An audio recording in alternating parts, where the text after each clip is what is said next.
Mon cursus, disons, d'agronome a trouvé une raison d'être à Terre et Humanisme. Parce que ce qu'on fait vraiment, c'est donc non seulement on parle de technique, et donc l'agroécologie, nous, notre définition de l'agroécologie, c'est celle de Pierre Rabhi également, c'est à la fois un ensemble de pratiques agricoles, c'est basé sur la science, disons agroécologique. Alors agroécologie, on le voit partout maintenant, c'est complètement ahurissant, ça a été très très vite, hein, en quelques années, c'est agroécologie partout. Donc c'est à la fois une science, c'est aussi un ensemble de pratiques spécifiques qui sont basées entre autres sur le respect du vivant. Donc là il y a différents niveaux, mais pour nous le niveau doit être le plus élevé possible. Donc minimum d'intrants possible, aucun produit chimique, ça ne sert à rien du tout. En tout cas nous on constate ça dans les jardins, c'est une évidence. Et puis il y a la question évidemment de la dépense en pétrole liée à la mécanisation. Et donc pour nous pareil, minimum. On se rend compte, enfin vous avez dû lire pas mal de biblios sur le sujet, on se rend compte que les agricultures familiales sont largement les plus productives. Donc ce que je disais tout à l'heure sur l'agroécologie, donc vraiment j'insiste là-dessus sur notre définition de l'agroécologie. Donc c'est à la fois, c'est basé sur des sciences, c'est un ensemble de pratiques, et c'est aussi toute la partie humaine et recherche ou démarche éthique, si vous voulez. Et dans l'agroécologie, du coup, nous incluons l'éco-construction, l'éducation différente, ce qu'on appelle les éducations alternatives, mais ceci dit, même en éducation classique, on a des professeurs qui sont fantastiques, et depuis le plus jeune âge jusqu'à bien plus tard, dans la mesure où ces éducations-là vont développer la créativité personnelle, la confiance en soi, la coopération, etc. Donc diamétralement opposé à ce dont on a un petit peu l'habitude dans nos sociétés, disons, agressives, c'est-à-dire toujours lutter, être plus fort que l'autre, avoir le plus gros lave-vaisselle, la plus grosse bagnole, etc. Terre Humanisme, c'est pas que l'Ardèche du Sud, donc vous avez compris qu'il y a aussi toute la partie programme à l'international. Programme à l'international, c'est le Mali, le Sénégal, le Burkina, le Maroc, le Cameroun, où il y a des programmes importants qui sont installés, donc on a des partenaires qu'on soutient financièrement, techniquement et humainement. Nous sommes très peu présents, en fait, physiquement à l'international. Donc c'est nos partenaires qui sont les acteurs. Et du coup, ils s'approprient totalement la gestion des projets, etc. Ils deviennent petit à petit structure d'accueil. On tisse des liens entre les différents partenaires. On a organisé également des formations de formateurs. En général, c'est des paysans qui deviennent formateurs en agroécologie, donc avec des techniques comme le compostage, les rotations, les associations. Il y a énormément de choses, hein, et aussi qui se basent sur les connaissances locales en matière de soins aux plantes, aux animaux, aux humains, grâce aux plantes, etc. Terre Humanisme mène des programmes à l'international qui sont basés sur les grands principes de l'agroécologie. Et ces grands principes doivent être adaptés à l'endroit où on travaille. On doit s'adapter au climat, on doit s'adapter aux personnes, au sol, aux ressources, etc.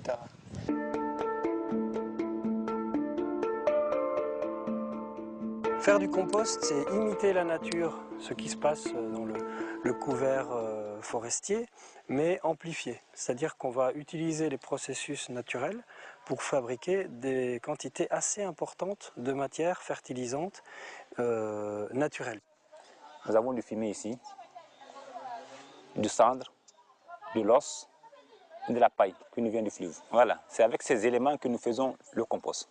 Donc ce que moi je pensais ajouter, c'est que donc là il y a des choses qui sont en expérimentation dans ce que vous avez vu. Ça fonctionne pas, ce qui est le propre de l'expérimentation. Et ce qui fonctionne, on le on le récupère, disons, et on va le transmettre. Et c'est de la même manière qu'on procède dans nos jardins en Ardèche du Sud. Parce que comme c'est une région qui est quand même vraiment difficile, à partir du moment où certaines choses fonctionnent, on peut facilement les utiliser ailleurs. Et entre autres dans les expérimentations, donc, nous sommes partis de sols qui sont très très pauvres en matière organique, qui contiennent très peu de vie, etc. Et donc c'est un terrain en quelque sorte idéal pour développer des techniques d'amélioration du sol. Voilà, alors ce que je voulais également ajouter, c'est que nous considérons le sol comme un organisme vivant. Ce n'est pas juste un substrat sur lequel on fait pousser des plantes, c'est vraiment un organisme vivant. Simplement, c'est vrai que comme nous sommes des êtres qui vivons au-dessus du sol, probablement qu'on a un petit peu de mal à sentir toute cette vie. Mais voilà, donc on va stimuler cette vie systématiquement en apportant ce qu'il faut d'eau, d'air, de nourriture, de protection, etc. Et une des meilleures protections et une des meilleures manières de stimuler la vie d'un sol, c'est de planter des plantes dessus. Donc les plantes font la photosynthèse et elles injectent à peu près 50% des sucres dans la vie du sol, des sucres qu'elles produisent. Donc elles utilisent 50% pour leur structure, etc. Mais il y a 50% qu'elles échangent avec les bactéries, les champignons, tout ce qu'on appelle les mycorhizes, etc. On est en train de découvrir des choses phénoménales, heureusement. Et donc là, il y a énormément matière à étudier, à utiliser et à appliquer en agronomie, quoi. Voilà. Un maître mot en agroécologie également, enfin dans la version terre et humanisme bien sûr, hein, c'est le local. Hein. Et ben, c'est pas que terre et humanisme, hein. De manière générale, je pense que le mot local, il est très très important. Ça réduit les transports, etc. Ça implique également plutôt d'être dans des consommations de légumes de saison, de produits de saison, hein, des tomates en hiver, c'est complètement délirant. Pour moi, c'est votre rôle à vous aussi. Pour moi, l'agronome, c'est un voyageur, et c'est un tisseur de liens. Ça, c'est bon. Voilà. Les connaissances, elles existent encore. Alors bien sûr, elles sont en train de disparaître, mais en même temps qu'on a, disons, cette espèce d'avancée du temps et de perte de savoir, on a également quelque chose, on a le mouvement inverse. Et ce mouvement inverse est en train de grossir très très vite. Ça, c'est une évidence. Donc en France, partout, il y a des initiatives qui vont dans ce sens-là. Et il y a aussi des choses qui sont nouvelles. Parce qu'il y a des pratiques qui se faisaient avant qui n'étaient pas forcément géniales, quoi.